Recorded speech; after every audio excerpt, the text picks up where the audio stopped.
this episode of Agile After Dark, we have a very special guest joining us to talk about IO psychology and how this practice goes hand in hand with their work in Agile, specifically around organizational and cultural change. And we get to take the new space-inspired Agile After Dark studio for a spin.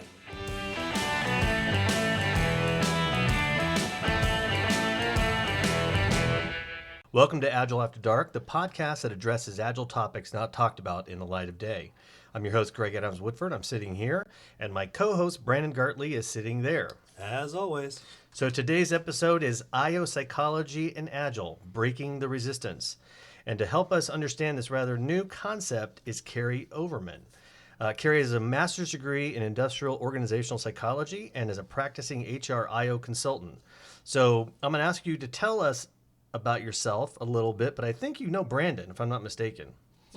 Yes, I think you did a great job introducing me, so you'll have to fill me in on what else you want to know, but yeah, Brandon's my hunky husband. Hunky husband? Yeah. Oh my God, I'm writing that down. That is his new intro. Brandon, my hunky co-host. Hunky. Yeah, hunky. I'm writing it down. You said husband. Yeah, there you go. Hunky husband. I can't say husband. I'll just say yep. hunky. Yeah. He's taken, Greg. Okay. All right. I'll back off. Okay.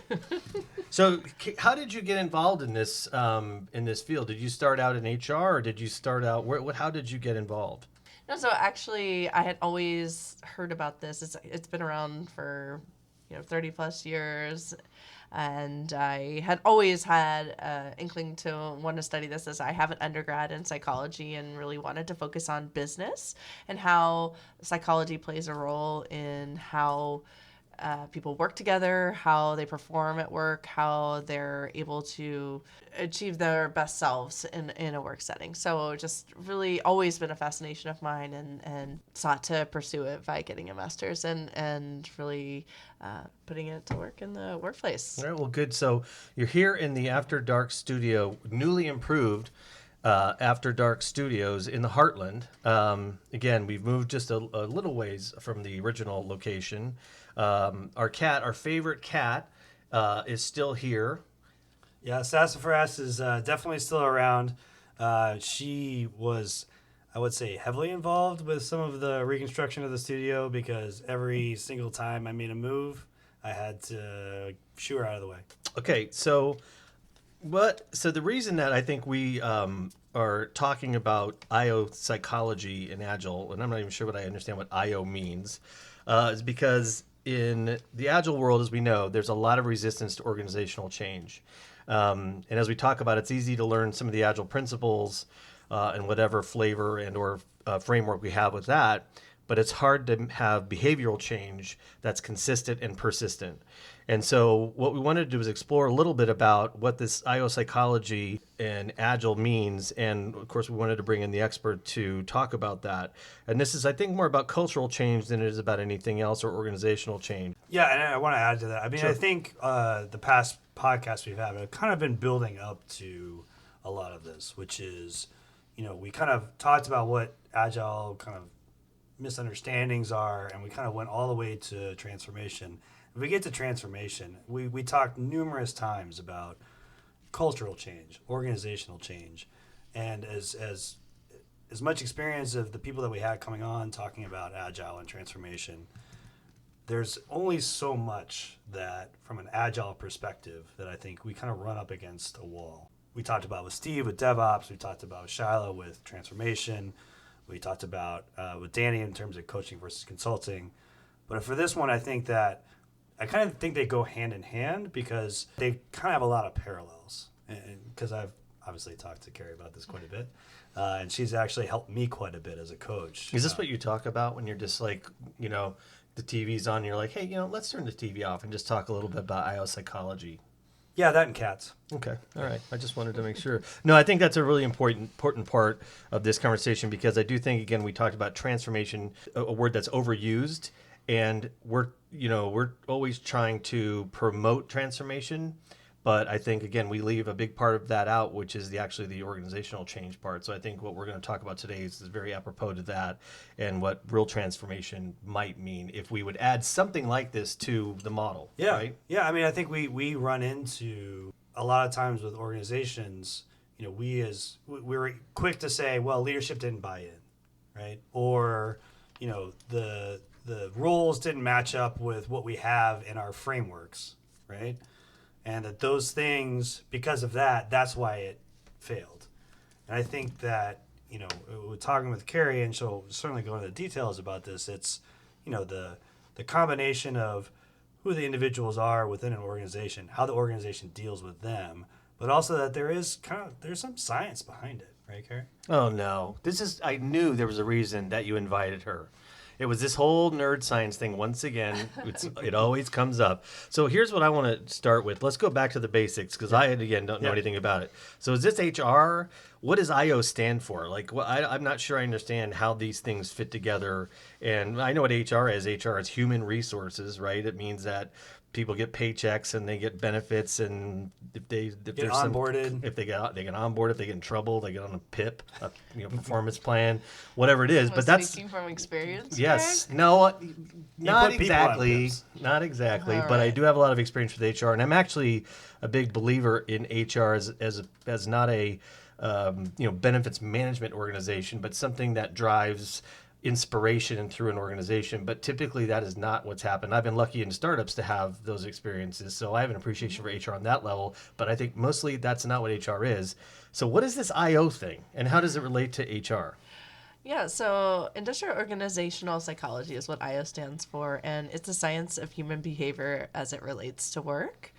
And there's a lot of opinions out there, and certainly everybody's shapes their experience, but certainly the distinction between IO and HR is really IO is much broader and is focused on the development and applying solutions to work challenges, and really thought of as being more strategic and scientific to create structure, policies, procedures, things like that. Whereas HR is traditionally thought of more transactional and tactical, meaning it is a critical business function there to support the strategic goals of the organization. I think both are aligned on that fashion, but it's really how are the people going to line up to perform the objectives of the organization, and that's really also tied into what you're probably talking about more along the compliance to labor laws and standards and things where it really gets mired into that, where the traditional HR maybe gets a bad rap. Yeah, and I think that in terms of kind of it being more about the organization and individuals and how they work within the organization rather than kind of you're saying fairly or unfairly, HR kind of gets pigeonholed into I am this taskmaster for the individuals of the organization, and I am kind of like taking them through the different parts of the process. Whereas it's interesting in terms of kind of the organizational side of IO, because as I'm one to do, right, Greg? He knows what's coming. He knows what's coming. Is that kind of relevant to the Agile space? There's been a recent study that found that some of the top challenges with scaling Agile is the current company culture is at odds with Agile values. And then further ones that are very high up on that list too were other related issues of not having management support and organizational resistance to change. And I think that is a lot of the things that we've been talking about. And kind of, I think a good place for maybe us to start is kind of talking about company culture and kind of how, IO looks at that, and whether it's similar or different from Agile. All right, so it's something that we've talked about, as Brandon mentioned, a lot is about changing corporate culture and how resistant it is. And I think, for me anyway, I think the hardest part of it is first there's a commitment by leadership, but also it just takes a lot of time.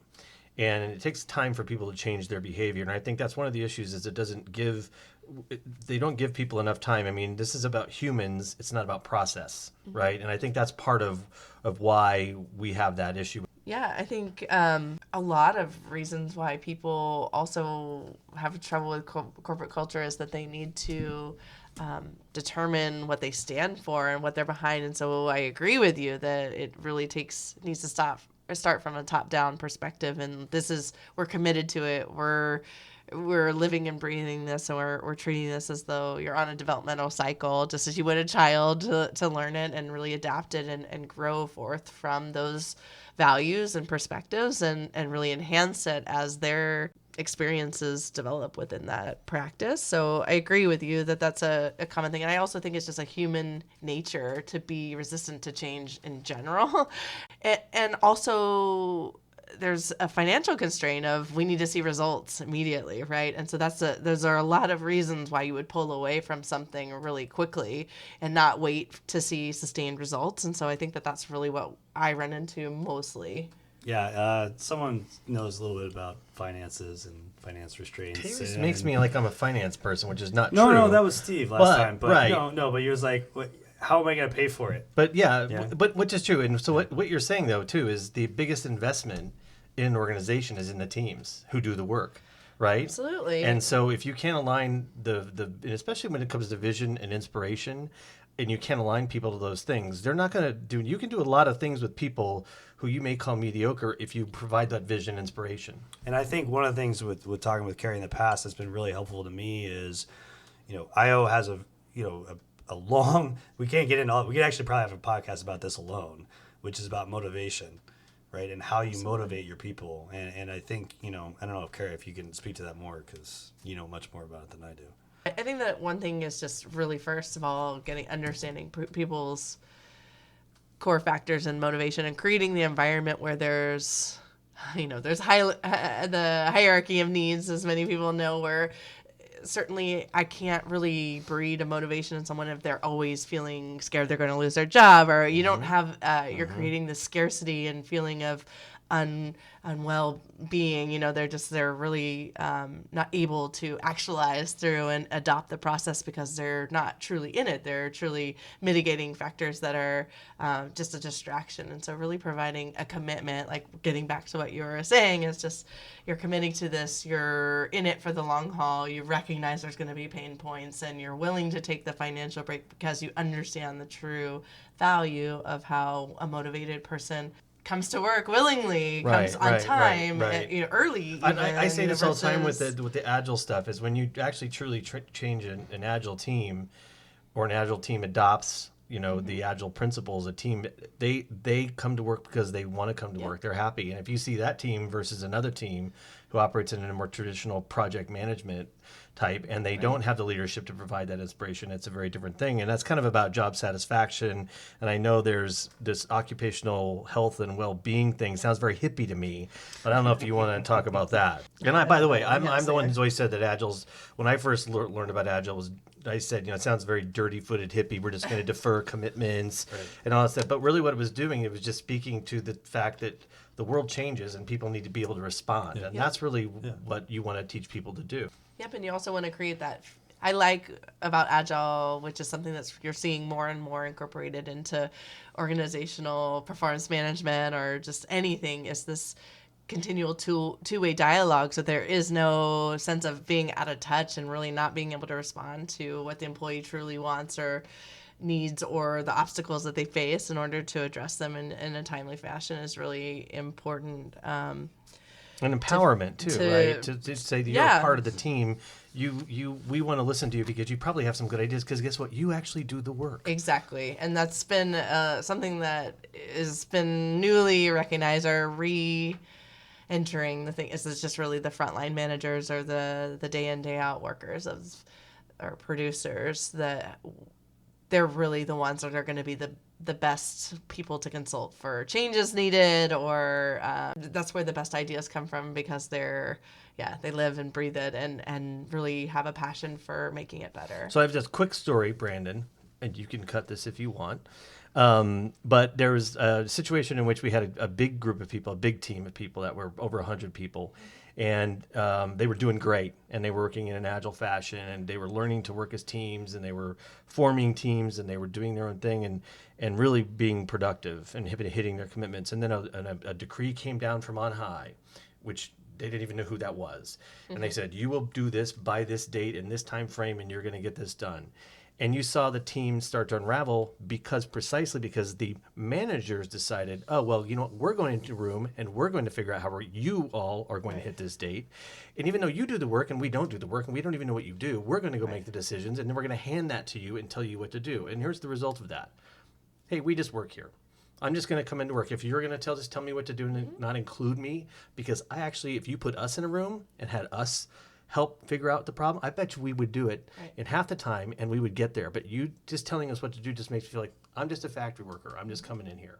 I think you're hit the nail on the head. Is that's often a really common complaint and thing that is a big miss by companies by not involving that. But I do also say that I can see the other side of it where there's the challenge of too many cooks in the kitchen, or who is it that we consult? How are we recognizing the people that you want to consult? And that's a good point. And also that slows down decision making. So although it gets you there, it's just one of those things that really I see where it's always going to be this battle of how are we going to come together to come across. If you create this environment where you're eliciting opinions all the time before the problems arise, that's really, and having this dialogue in a way for those communications to happen is probably gonna lead to the best results versus when we're in a critical position of needing to make a decision. And of course the management's gonna rely on what's always been done and what's worked, or some sort of outside consulting firm, because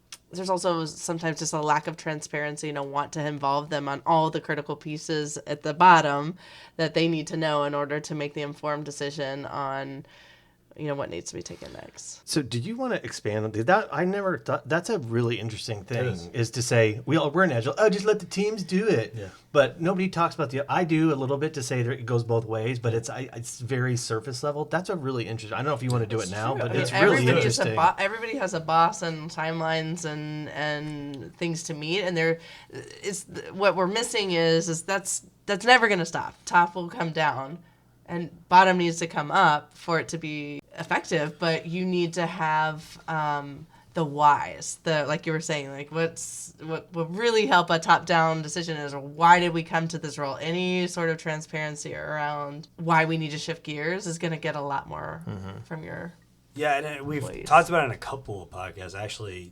And there's a reason that there's a lot of chatter about it right now, is that in the traditional business world, it's that strategy to execution gap.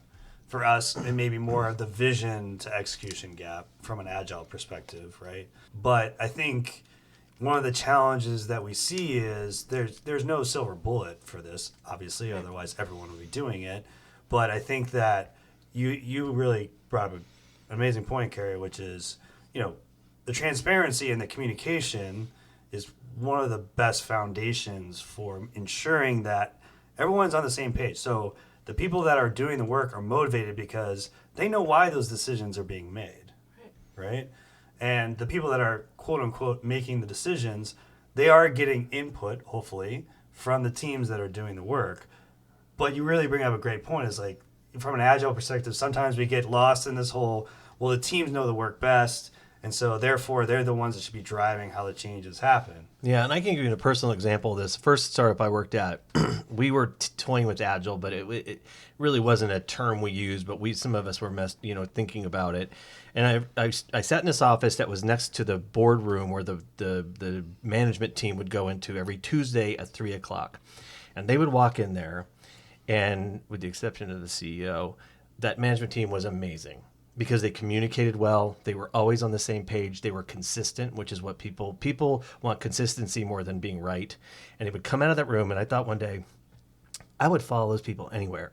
And guess what we did as a company? We followed them anywhere. We did whatever they said, and we stuck together until we sold the company. We stuck together, and even after that, we all came back together to do other companies because of that leadership. And that to me, that was where I first learned that it's like, if you have good leadership, people will follow you. And I'm not talking, there's some characters in that group, I'm telling you, as far as the people, the people who were working, but we would go anywhere for those people. It's amazing. There's the statistics out there. It's like, you spend a majority of your life at work. Right, and I think you brought up the occupational health and well-being and stuff. I mean, there is some research in terms of recently done by the American Psychological Association that 60% of Americans report that work is very or somewhat significant source of stress. And according to the same survey, work contributes to stress more than family issues or health. I mean, if you think about that, yeah. I mean, you know, we always talk about you get married, you move, you have kids, like those are the three stress. But like, truth is, you're spending the majority of your time at work. For sure, yeah. And so if you don't have that situation that you described where you have that we're in concert, we are communicating, we feel like we're all on the same page, the motivation's gone, right? And you know, we kind of wind up, we're just, as you said, we're just task takers, we're just here. Well, and you align this disparate group of people. I mean, think about the people that you work with, the people that are from different cultures, the people that are from different socioeconomic backgrounds, the people who have had terrible jobs and bad bosses, and you're trying to unite all these people or their family lives or whatever's going on in their personal lives. And a good leadership team can have those people all align to a common goal if they have a vision. And it's easier in a startup, to be honest. I mean, Right. it's because you're small and, Yep. you know, and in a big organization, it's really hard because there is a disassociation from top leadership. And I just was in a meeting today talking about this and reports. What kind of reports are we going to provide? The leadership, you know, and they haven't even started working yet. So they don't even know what report would you do when you don't even know what your work is yet. And I don't want to devalue metrics. They're really important, right? Creating a baseline to then know where you need to go from there. And you have to understand, like, how are you, if there was an A and B conversation, how would you let C, D, E, and F in to know where that was progressing or how that was doing, given there's a lot of responsibility and money on the line. So I have to be sensitive to the fact that I understand why there needs to be these processes and these ways to communicate that don't make sense to the people that are in it. And they understand the inside jokes. Yeah. You know, here, me entering this podcast, you know, and not knowing these hand signals that are going on and like this, I'm in this spaceship and what's happening, you know, So now that you started talking about, you know, metrics and processes, I think it's time for a break because I'm going to start to get a little It's getting a little aggravated. shaky. I'm going to get a little shaky. So what we do want to do is request any feedback about Agile After Dark, our topics, the way we do the podcast, our new spaceship. Just send the feedback to feedback@agileafterdark.com.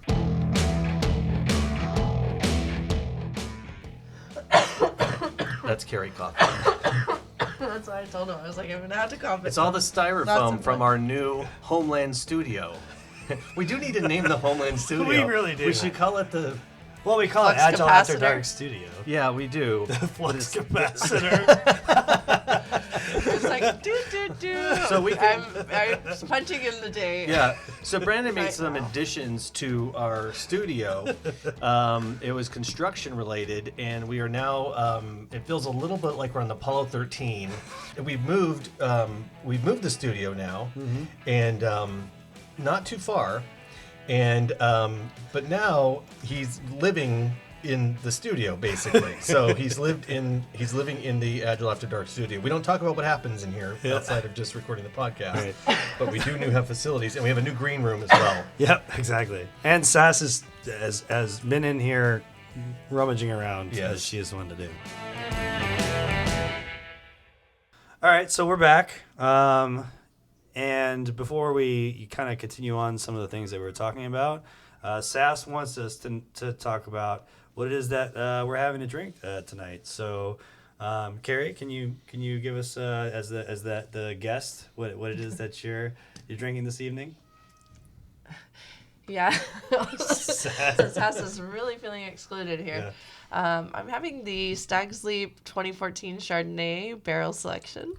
Excellent. That's some Fancy. nice stuff. Yeah. Well, California girl having California wines. That's not so bad. She What loves about- avocados too. Actually, I'll go next because I think we all know what Greg's having. So I'm having the Flying Dog Raging. Let's just say other word for female dog. It's a Belgian IPA. And Sass literally just broke down our sound studio. Sass, you can't break down a well-oiled machine. This is Apollo. Now it's Apollo. It really is Apollo 15. We got a problem. 13, right? Or 13, whatever it is. 14, 13, whatever. One of those teams. What is it? So NASA. What do you have? Who cares? Greg? I'm having a Maker's Mark. Oh, okay. Maker's Mark. Is it neat or is it on the rocks? It's neat as Oh, usual. As usual. Okay. All right. So before the break, we had talked about, as in previous podcasts, about the teams are the best ones that know things, and then the leadership, they need to provide the vision. But we were having a good conversation in terms of how do you bridge that gap. And I think one of the things that kind of is related to that is this concept of group behavior, right, Carrie? Well, so what I was talking about, the essential piece of creating a dynamic for effective outcomes, right, through a group is essentially, aligning everything where everyone has a voice, everyone, has a participatory reason for being there, right? And so one thing, too, is just to stage it where everybody can collaborate and does feel as though they can share innovative ideas or problems and aren't set up to be meek when this is not agile. Does not function when you try to suppress problems, or whereas maybe in a traditional waterfall that might have been a standard problem is that you're really finding out problems too late. So when I was going back in my day, I was trying to say back in undergrad there was a professor I was studying in, and really just it was studying how people's answers or dynamics change when there was an older person. So I was working with like 9th graders and 7th graders, and then how when 2 7th graders were paired together, they were better able to collaborate and didn't feel the pressure of saying something wrong or being timid in the presence of someone older or more experienced or of different personality. Maybe they were popular, maybe they weren't. There were all these different variables that added to whether or not a group was able to effectively collaborate together. And so when you think about being a leader, not having too big of a voice, ensuring that you're making sure that maybe your most timid, brightest mind is speaking up, or how are you facilitating the conversation in order for that to happen? And that's really key for an effective group. Yeah, and you know what, Carrie, that absolutely aligns with. I worked in education for 7 years, and from K-12, and one of the new kind of themes in education was group learning, and so we break kids into groups, and it's exactly what you said. They were always more effective when they were working in groups for exactly the things that you said.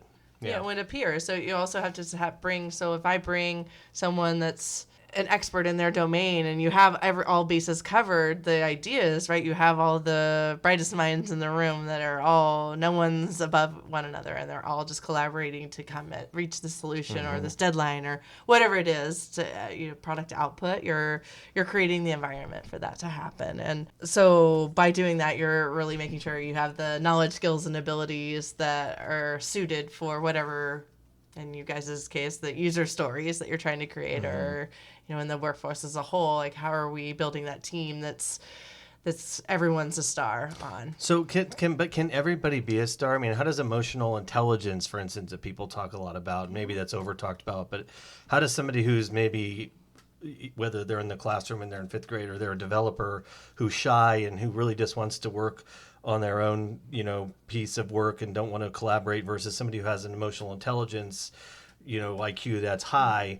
How does everybody from that one end of the spectrum to the other, how does that work together?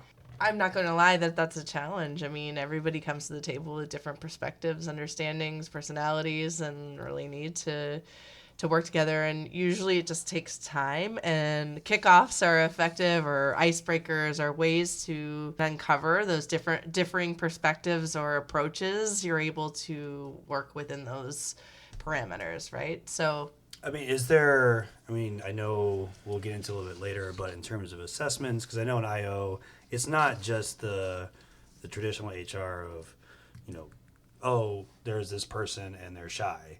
There's more kind of, we were talking about before the break, the metrics and so forth around that. Like, is there a way to measure emotional intelligence? Is there a way to better understand where people have more strengths versus others? Kind of how does that fit in together? Yeah, there's different assessments that can measure, just as you can measure IQ, you can measure EQ, and just your responses to situational or scenarios that are presented to you. And regardless of the fact, there's usually not always an alignment. So maybe there's fewer developers that have the emotional intelligence, and that might just be a deficit that you're going to have to work with, right? Well, it might not be a deficit. It might just be or- what they are, and you build a team around the fact that they may be introverted, but they're brilliant. And so introversion and EQ are not synonymous. Like, that's not.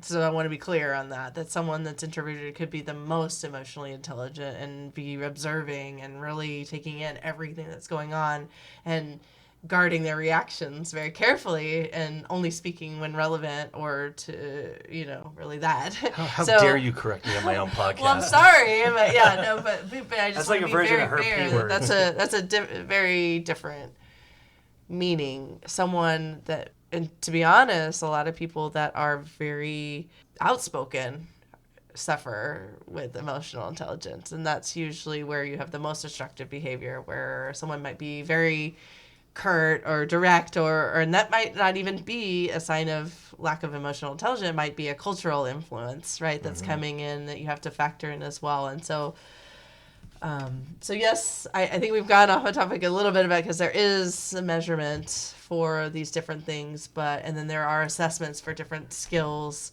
to put in, and then there's just the culmination of, I think, really the assessments where they play a key role in helping people work well together is just that, again, providing that understanding. Well, I know that Greg is not going to be approachable, or he doesn't react well when someone approaches him in this manner. But when you say who do you mean? The manager of the group? Or anyone. So usually a lot of so there are assessments that just are personal assessments and they don't have relativity to the group, but then there's several, like a strengths finder, or there's one prep profiles that I use that really a lot, or DISC. They can tell you in relation to other people that are in your existing work environment and really give you the opportunity to understand where a different set of components, so a different set of or personality type would respond best to you. You know what's interesting about those things, because I've taken all those things. I've taken DIS, Strength Finder, Right. I've taken all of them,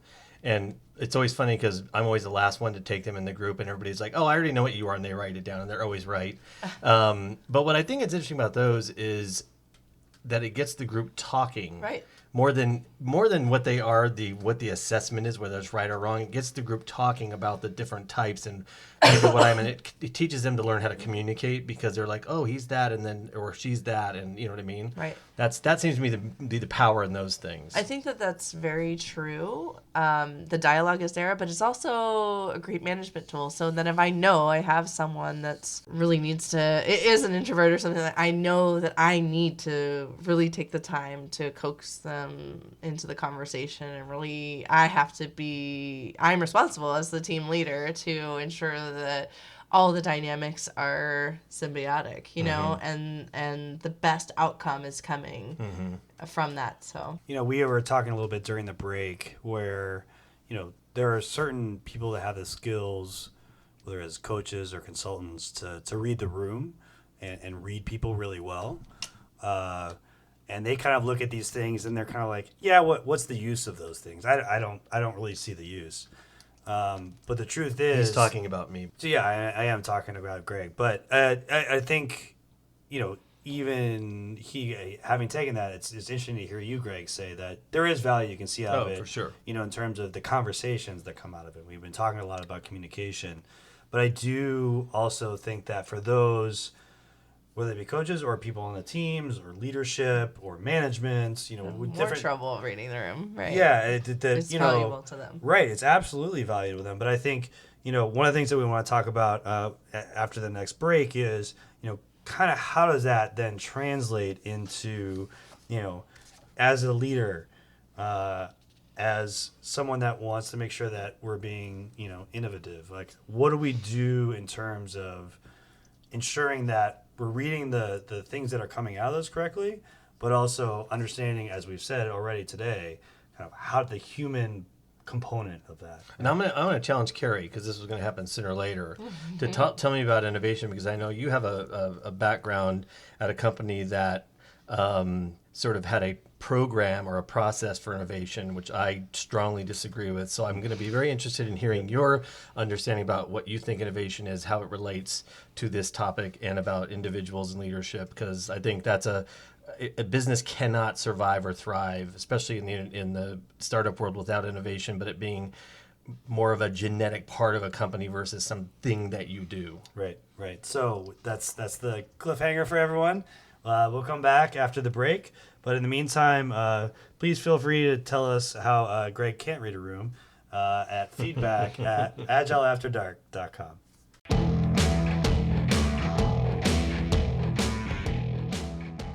Hey, Danny, You can call. He's He's gone. He left. where's my assistant? What do you need? No, I'm fine. Yeah, I'm in the fine. green room. Like, Should I need I another fan card. you? Give me another No. card. Give me another sticky. Come on, where's my assistant? Come on, where's my gaffer, or whatever they call it?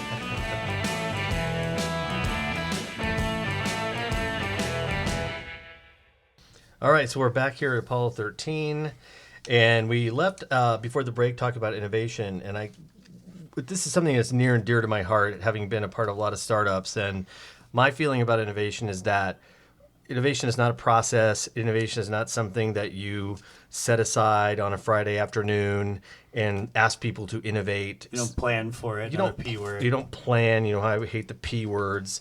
It's something that should be happening every day with every single person on the team. It doesn't matter if you're a developer or a product owner or a product manager. If you have an idea that can help the team or the company, you should be able to be empowered and enabled, even if you do it on your own time, which is something you should be doing if you're motivated in the right way. If you've got an organization and leadership that sponsors those kinds of things or that appreciates them and rewards you for doing that. And so I wonder, Carrie, what's your perspective on having people innovate in their own way, in their own time? Like, for instance, if you needed somebody to create a cough syrup that you wanted to, do, how does that work within the IO, world? Yeah, so I think you brought up a lot of great points. Is really creating a culture that values innovation and creates the framework in order for that to happen. And that starts with enabling teams to quickly execute against ideas that may or may not be fully developed, or how are you encouraging people to get the ideas out there, and how is that conversation flowing throughout the organization, and then how are you really rewarding that, and continually putting that as a factor and a core value that we stand behind innovation and want you to keep on thriving and creating that. So yeah, just that creating that organizational citizenship behavior that I am not just a worker of this. I have the values and the alignments of that I'm going to be courteous to this person's idea. I'm going to be a good sport about it. I'm going to be conscientious to the work environment around me, because we're all just thinking of ideas on our feet and bringing them to the table that are all going to bring value to the organization. And I think organizational citizenship is not something that's regularly talked about in our world, Greg. It's not a. I didn't even hear about it until just now. Yeah, and I think it's a fantastic idea or concept. I think that Greg and I came up with this idea to do a podcast just out of nowhere, with Christy, because we were at a bar and said, "Hey, we're having great conversation, and we're just gonna do this on our own time." Yeah, and we were talking about things that typically don't get talked about. And Christy, where is she, by the way? She's still in Australia. She never even showed up for any of these things. But anyway, but I agree with you. This is one idea that we said we're going to take on. We're going to fund it ourselves. But in the spirit of trying to show people, if you have a good idea, go out and do it. I mean, it's an entrepreneurial spirit. But one of the questions I would probably ask is, Carrie, is, so let's say that people do have this impulse to do something on their own time. How does an organization or in the leadership reward, and this kind of maybe goes into the next topic about how you assess talent and that kind of thing, how should leadership reward something like that? So if you go out and do something on your own and you bring it to leadership and they say, well, that's not on our strategic plan, which is usually total BS, by the way. but it could be a great idea, and everybody could think it's a great idea. I mean, how can some of those things work into how you would reassess your talent management strategy or your IO strategy? Well, a lot of companies now are having team goals, maybe metric-based goals, like say, for instance, if you're a salesperson, a quota, but then there's also a personal component. Or maybe like hackathons, stuff like that. Yeah, so there's all sorts of, personal component or even further when you alluded to my working at Google, allowing the space and time, that no questions dedicated to innovative thought, and just saying, this is our culture. We understand that could be looked at as a time that's not a billable time, right? Essentially, that you're working at something, but we find that we are so committed to innovation that we're willing to do that, because we know that 1 in 1,000 ideas is going to be potential. But now that you mentioned Google, revolutionary. I would just say, so some great things came out of Google Mail, came out of that program, right? Initially, maybe. Did he tell you that when I told him after I was listening to yours? No. That Google Mail came out. Yeah, Gmail. It's Gmail. Yeah, Gmail. Yeah. Anyway, So don't sound too old. So Doug. I know. So sorry, but did those? But as that program went on, was it as successful as it was when it started? Was there something that was lost from a culture perspective or an approach perspective, where it just became rote and it just became a part of this culture, but it wasn't really innovative anymore because it was just, what do you do on Friday afternoon or whatever? Like, what was different from the beginning versus, I never hear about anything happening now that comes out of, I hear about Google Labs and other things like that, but how did it change? I mean, you're not there any longer, but I mean, how do you think it becomes, if it becomes a part of the culture in a way that is, just now it's just another one of our departments or something like that, that's not what innovation is to me. Well, that's not. I mean, but I think you're confusing like maintenance with innovation. That's like saying I developed a car, and then like when we had to go to assembly on the assembly line, like how is that fostering innovation? It's just it's just bringing it to life and then continuing it. To bring it to a finer point, is the corporate mothership always smashes innovation. That's basically what I'm saying. Or Greg is one to do. He kind of goes on his rants, and it's very funny because he worked with startups all the time, and then he's like, yeah, that's where you're close to the customer, you're innovative and stuff like that, and then he's like, oh, these labs and stuff, like they're not what we're really dealing with. But that's because in our world, in doing transformations, we're running into like large organizations, and they are not used to the concept of innovation. Now, I think to his point is that happening at a place like Google, which they did so much innovation to start with. They brag about it too. Yeah, I think, and that's another part of it. But I think that one of the things that for us that's a challenge is with the larger organizations, because this is the work, this is the scaling work that we're dealing with now. Like we kind of started out with teams, but now with the large organizations that have a lot of bureaucracy, that have a lot of legal, that have regulatory, those are the things that we're running into.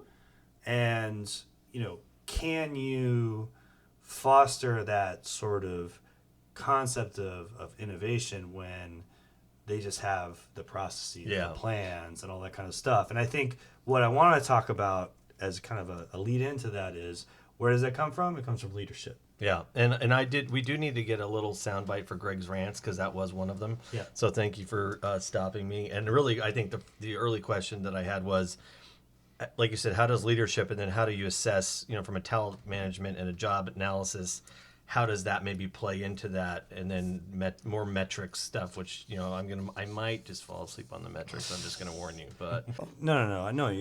We're good. I mean, this is all valuable, because I think these are the questions that our 7 listeners will probably be asking. Well, there's 8, because I'm here now. Right, yeah. I asked my other cousin to. Oh, nice, listen. Fantastic. We're up to 8. We're almost getting to double digits. But I think we're going to go to one more break and then kind of come back. I think we want to kind of round it out in terms of, I think we have a better understanding in terms of some of the things from an Agile perspective of, these are the things that we run into from a human perspective, from a organizational perspective, that Agile can only go so far.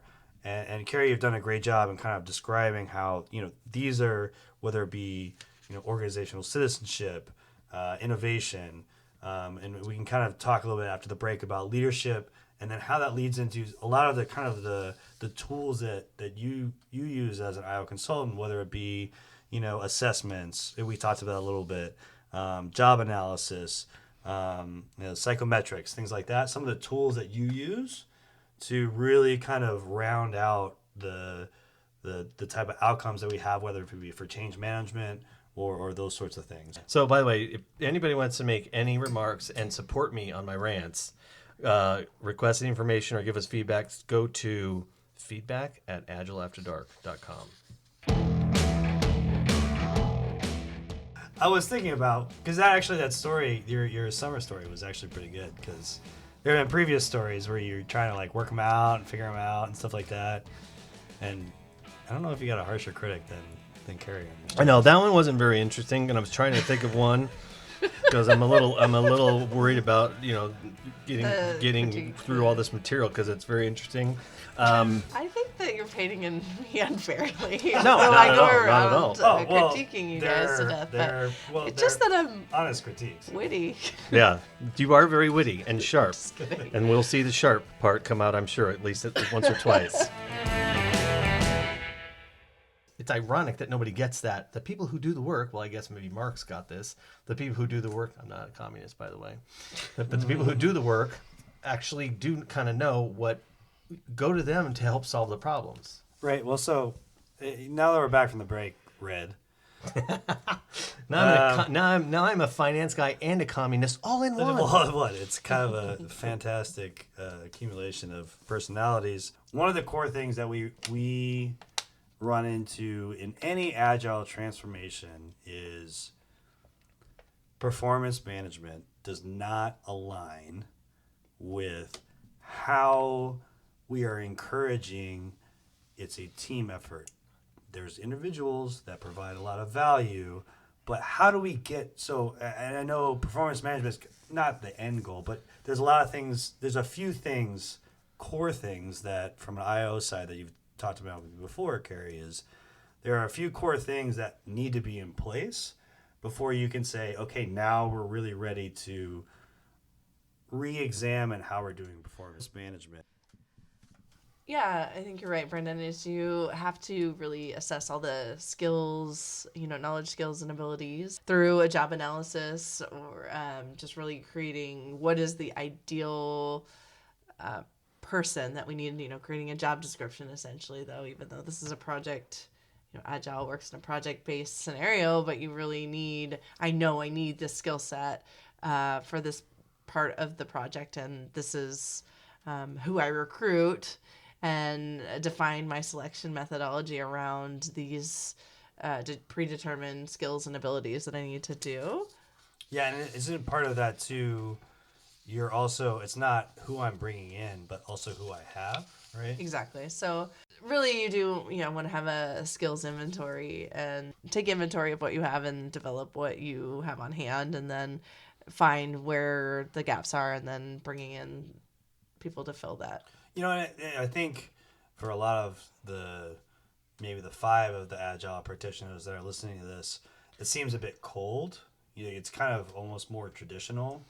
But I do think that it's something that gets lost in us because we kind of have this, as you said, Greg, it was like kind of the back in the hippie, like, oh, we're Agile, like we're all equal people. Well, so if we say that HR then, if we define HR as this thing that has a lot of processes and it's about regulatory and benefits and all that kind of thing, and we wanted to talk more about organizational change, right, which is kind of what you're talking about, not even getting to the cultural part. Right. So I managed a consulting company at one of the large consulting firms, and we did organizational change, and we did a lot of racy charts, and we did a lot of all these kind of things, which were really mind-numbing and just added more process, and we know how I feel about process, and more documents and more artifacts onto things that it didn't really help anybody understand what the goals were. How does that also then relate to how organizational change operates today versus what IO psychology does. To count on that, I do think that there is value in, like, kind of where you're talking about the RACI chart. A skill assessment and talent assessment, like, really is valid exercise and really does provide value. And I understand where your experience may have proved otherwise, but without a true assessment of what you have and what you're working with, how would you know how to recruit essential skills into it? How would you know what to retain, what not to focus on? Like, how would you not? It is a critical piece. So I don't want to diminish the RACI charts or things that do seem highly administrative, or a job analysis that is a core function within IO psychology. Really, I want to understand how the experts of that job are successful and what are the characteristics and qualities and knowledge, skills, abilities that I need in additional recruits, or what's going to be the critical functionality for someone to succeed at that job. It's very important to know that. So my interview strategy, which had been my strategy of all time, which was essentially have somebody come in the office, and I have this thing called theater of power, where a person comes in your office, you're the boss, they sit across from you, you have a conversation, they know what your role is, they know what their role is, you've read the book, everybody knows what the answers to those questions are, and then I would just walk them around the room and just see how they reacted. There was no measurement. It was just me emotionally assessing them and how they responded in an environment. That might not be the best approach, is what you're saying. So a lot of the science behind IO psychology is really determining the success or the reliability of some of these. In that case, you're talking about talent acquisition and how you're interviewing people, and like a standard interview is actually a very poor measure because of the subject influence, and you having to apply structure to those interviews, making sure that everybody has the same experience. You're always asking the same questions, so then be able to know and make a solid comparison if you were to use interview as a criteria. But there's several other things that could be relevant or more critical to determining really what you're looking for when you're trying to interview someone is a predictor of how successful they'll be in the job. And so were you able to walk away with that, or did you make some bad hires, or how Never, successful was it? Maybe only one. Was that Brandon? It's not even just real. kidding. I knew it. No. When I was allowing this pretty big group of people to hire in an agile way, what it meant was the developers got a candidate in, and the whole team had to, literally, the whole team had to assess whether they thought these people were right. Now, they have no background in assessing. It was just, did they fit? That was literally the criteria. Right. This would take literally months. And the HR people who are responsible for hiring people and might have been compensated on how many people they were hiring, right? If there were a recruiting piece to that, were so frustrated. And I had a hard time because I was frustrated, because I'm like, you guys can't, we're here to deliver stuff. Mm-hmm. You can't just wait till you find the right person. And there really is no measurement around it either. Right. It's just, how do you feel about them? Do they fit? Right. And that's a very agile approach to hiring. And so it's frustrating, right? Yeah. And I'll tell you, a top candidate won't be waiting around for that whole process to work out. So you're going to lose a lot of top talent. That's a very good point. To do that. It's happened many times. And this is a bookend thing, and we'll talk about it when we get to that performance management appraisal, 360, sort of reviews and so forth and so on. I mean, I know you've had actual firsthand experience with that, the pluses and the minuses, but I think we did do a good transition into, all right, if you've done the talent assessment, you've done the job analysis, now if you've placed the people that you have into their correct positions and you have some gaps, there is kind of that recruitment and selection piece, right? And how does that kind of fit into all of that? Yeah, so I think that's what he was talking about, is recruiting, and then maybe just not necessarily basing it on who was necessarily a right fit from a skills component, but from I'm gonna work well with them component. And I won't say I won't deny that that's not important. Yeah, no, well, I think one of the things that I think from the agile side of the fence, there's the ability tests, knowledge tests. Mm-hmm. There's the kind of in recruiting, how much of the testing happens and so forth. And I think there's kind of conflicting opinions about that. I mean, do you kind of have a sense of that, the value of doing that at that recruitment part of the time, or versus, after you already have them kind of in the fold, if you will? Yeah, I certainly think that, well, it just depends upon the use of it, but certainly if you're wanting to, if there's a reason that you need to have a specific IQ or, because IQ is found to be a good predictor of ability to perform certain jobs, right? And it may or may not be relevant, but I assume it's pretty relevant in your field. And What, IQ or emotional IQ or both? well, Or what? both, but IQ is something that's often tested in like a Oh, that's Wonderlic interesting. testing and assessment, so that I know that this person has the ability to cognitively take on the challenges that they're going to be faced in the job, and so that's a really high predictor of success within the job, right? But that wouldn't be a good predictor of whether or not they'd be able to relate well with other people, and so I usually say there's a good combination of things. So a really good structured interview where you're tackling some of that ability to uncover their emotional intelligence, partnered with maybe an IQ test or a personality test. So say a salesperson, you wouldn't want someone that was an introvert or something, that you'd really want to uncover that and know they're just not going to be successful in that I don't job. think Carrie would ever hire me, just so you know. Oh, Well, you'd based be on my IQ, top probably hire. not. Yeah, well, All right, so you have what the job is. You realize what you have. You have the gap. You're doing the recruiting. You're doing that assessment. Well, now that you have people in the fold, there is a value to doing it. Yeah, before I really think there's a obvious way to then also have a mathematical criteria of why I am selecting someone or am not, and certainly that's a critical component to relaying that you're not discriminating, or you really are having some criteria around who's going to be the best fit for the position, and utilizing that across the board. But then there's also, like you said, there's values like something like a strengths finder or something like where maybe you don't have the luxury of selecting a team, or it's been placed together like you were kind of going down the road, Greg, about. It's just then, okay, so we've got everybody. How are we going to quickly learn about them so that we have that group dynamic we talked about earlier, and be most successful with that? And then also just what kind of pieces of the project are we going to put them on? Because they quickly, I know that this person's going to succeed. I know I have their rap sheet from their analysis or whenever they came on the team to know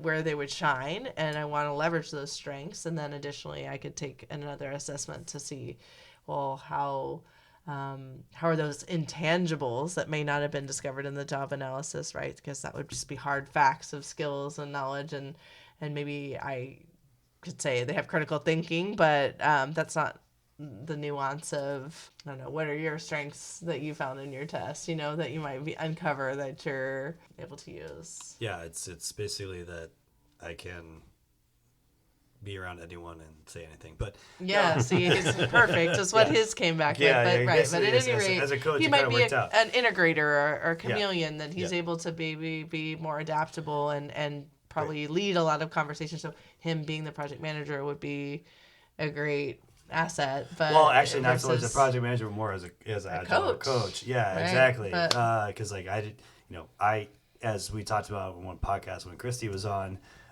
she and I both hated being project managers because we had to constantly bug people about things that didn't mean anything, and it made no sense to us. But I think that gets into what we don't think about from an agile perspective, which is you kind of were explaining it, Carrie, but for other people, it's kind of that psychometrics, which is, it's not just we're doing this one sort of thing and analyzing who they are based on one particular, was a personality test or a strengths test or what have you. The psychometrics also expands to, well, what do we have as a team? Because not the individual, right? We're talking about not just from an agile perspective, but from an IO perspective, Collective. right? It's a collective, right? So if I don't have a strength in terms of, keeping everything in order because I hated being a project manager, but I have the ability to engage people that are, as Greg said, maybe introvert or maybe have a lot of emotional intelligence, but they don't want to give that feedback. You put those sort of things together and kind of can see a array of your team, and where you have some gaps possibly, or where you see that people are balancing out other people. Well, so, and Carrie, I've told you this story before, and maybe this is kind of how we can end. I was the world's worst project manager. I hated every part of it. I hated the detail. I had no skills. I had really no skills in general. And the senior vice president of HR, came to me, and I went to her, and I went to her and I said, I just don't know what I do. I somehow still have a job here, but I don't really know what I do. And she said, well, you really don't have any of these skills that we put down on the sheet. Mm-hmm. And, there's this and that. But she said, what you do is you can read a room, you can talk to people, and that's what you need to focus on. Mm-hmm. And it was the best advice I ever got in my life, because I was feeling like a failure because I didn't feel like I had skills. I always felt bad because I wasn't as smart as the people around me.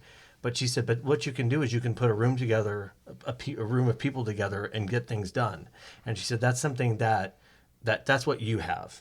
And that to me goes to a little bit about what this is trying to evaluate people, because I'm like, I'm no good at this. I don't fit. And she said, yes, you do fit. And this is how you fit. And that was the best advice I ever got in my life was, no, you have this particular thing that and I think we're born with certain talents and certain not, things that we're not so good at or don't like to do. And that was the best advice I ever got. That's what, got me to Apollo 13 today. Yeah. And kind of along those lines, we can assess Greg to not having any tangible skills except for being around people and reading them. Yes. Like a great manager. Me, and so there you go. Drinking Maker's Mark. Great manager. Yeah, it's under evaluation. Yeah. We're gonna find. He says nice things about you when you're and not by the here, way, obviously. We're about to undergo this performance evaluation thing, so we should have a follow-up podcast after this, because I haven't even looked at it. I don't even know what the hell I'm supposed to do. Exactly, and so I kind of want to end with that, because we've kind of taken it through the steps that it's not every step that someone that works in IO would do, but I think that kind of the core tenets to get to the thing that we struggle the most from an Agile perspective, but we always jump to that first, which is that performance appraisal and management. And I will say, in a recent study, another study, because it's just me, here we go, that 79% of global executives rated Agile performance management as a high organizational priority. Yeah. And that's one thing to say. It's one thing to say. It is definitely one thing to say. However, to break from the annual review cycle, or even, every 6 month, review cycle. Yep. And it's not even talking about the timing. That's not what it's really about. Mm-hmm. It's about how do we evaluate, because we're going to a project basis, we're working with teams. If we really are the organization, we're going towards an Agile mindset and philosophy. How do we change how we're approaching performance management? Because you can have the most motivated people. They can have organizational citizenship. They can say that my leadership is fantastic. But if I'm evaluated on the old school, once a year, what have you done as an individual? How many units have you provided? Yeah. It all goes to crap. That's right. KPIs.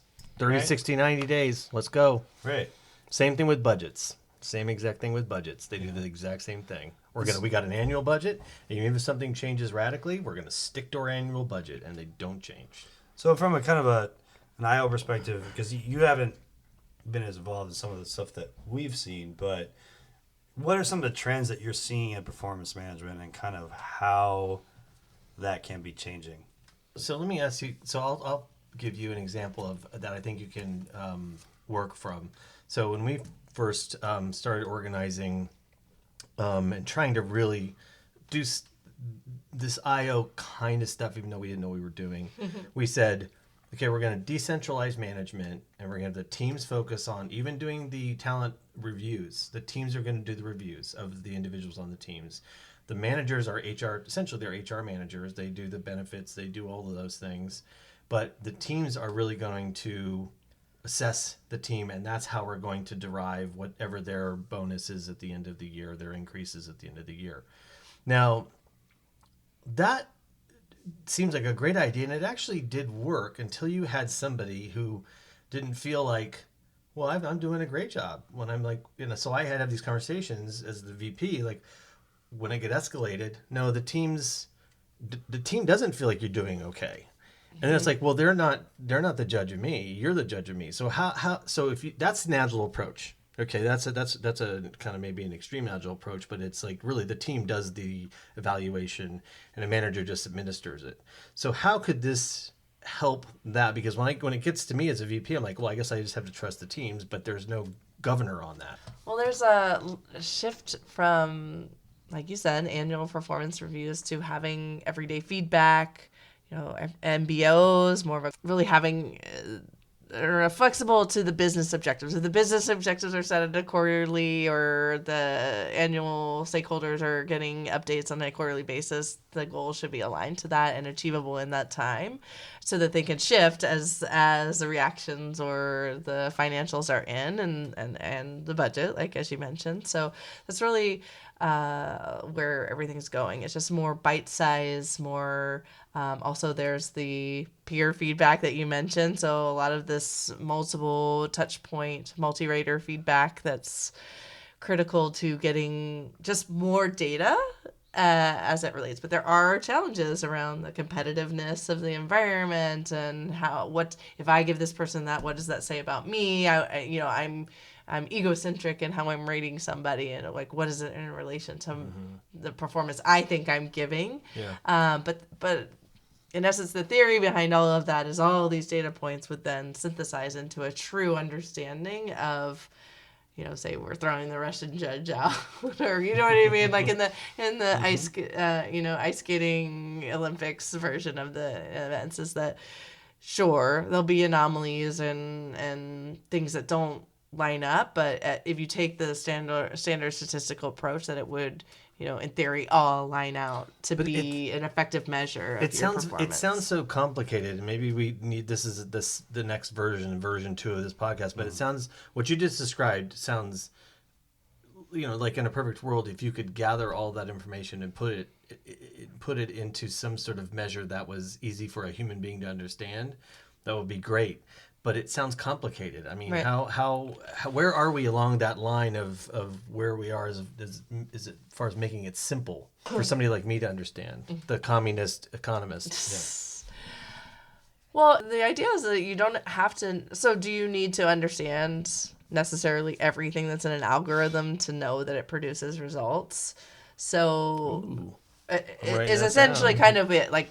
Do I feel like we're ever going to get to a place where everybody understands what's happening, and I feel like it's always going to feel a tad out of your reach or control, because the point is that it's all coming together as a synthesized data point of, like, I took all these different parameters and some of them were subjective, but mind you, the idea is that it's all objective, but we realize there's biases or things that come into play, like I mentioned, the competitiveness or or comparative, like even as a manager, well, like, yeah, X, well, no, or I like this person better. Like all of that seems to just net out in this algorithm of performance management that it is. So the short answer is no. I don't think we'll ever get to a place where it's thoroughly understood, but I don't think we need to. We just need to be confident that it's coming out in a way that, like, when you look back at it, do I feel like that's fair? When it comes out with the output, do you feel like, hey, I feel happy and confident in what it's giving me, is all you really need to agree on.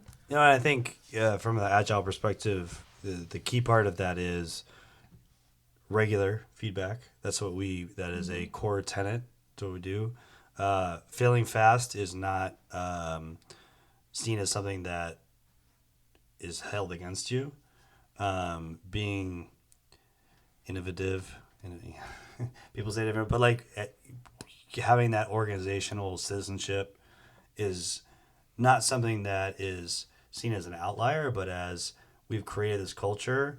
And if you're not doing that, well, what can we do to further enhance your lookout and how you're approaching the work? And I think that one of the best things about this podcast, besides always understanding that my wife is always smarter than me, is that the things that we're seeing, I think this really is the next generation. We don't, as you said, we don't want to separate HR from IO, but I think, kind of the concept of doing iterative development grew into this idea of Agile. And I think that's kind of the HR is growing into this concept of IO, because it is kind of a philosophy, but approach, but it has some, strong roots. And even though, as you said, it's been around for a long time, I know this has been really fascinating for me, Greg, not only because my wife's freaking brilliant, but also because, You're saying that because she called you hunky earlier. Yeah, there we go. That always helps. But I mean, I do think that, and Greg during the break had said, like, this is kind of like one of my missions, one of my things that I'm, always looking out to, is because I think that this is the next thing for Agile to really start to, instead of saying we have a framework, we have these roles, you're not matching to it, your leadership sucks, so that's why it didn't work. Yeah, and here's what I would say. Anybody who's listening to this, and again, I gave you that story about the woman who gave me advice. Seek out and think about the things we're talking about every day, because you're always going to have an opportunity to either change somebody's perspective, to help them along, to get them through a hard time. You're always going to have an opportunity to do the things we're talking about, even if you're not in charge of HR. Everybody has a responsibility to these principles that we're talking about here, just in the same way that we talk about Agile principles. So that's my takeaway from this. And thank you, Carrie, so much, because this has been really, I got a million notes that I took down here about things that you said. So I really appreciate you coming in, dealing with this. Thank you for having me. And helping us launch Apollo 13. I know, I was just about to say, you stole my joke. Yeah. I was going to say, thank you for having me aboard. Well, don't feel bad, Greg. world. I steal Carrie's jokes all the time. He does. They're not that funny. Well, thanks everyone for listening. I know this is for me a definite privilege. We'll probably have Carrie back on again because, it's something special for me. And probably for Greg. And don't forget, give all of your positive feedback to feedback@agileafterdark.com, and then specifically feedback@agileafterdark.com. Only the positives. I don't want any negatives, okay? No trolls. Thanks, everyone. We'll catch you next time. Yeah, we're going to record a whole bunch more as we drink more. Yeah. They sound okay. Hey, yeah, we are. take it easy. Yeah. Take it easy from the green room. Peanut Gallery, forgot about them. Yep. How would you like me to start into my... Well, you had started to do your thing. Just say, okay, yes. Yes, thanks, Brandon. Hunky husband of mine. You can tell I met my match. Oh, my God.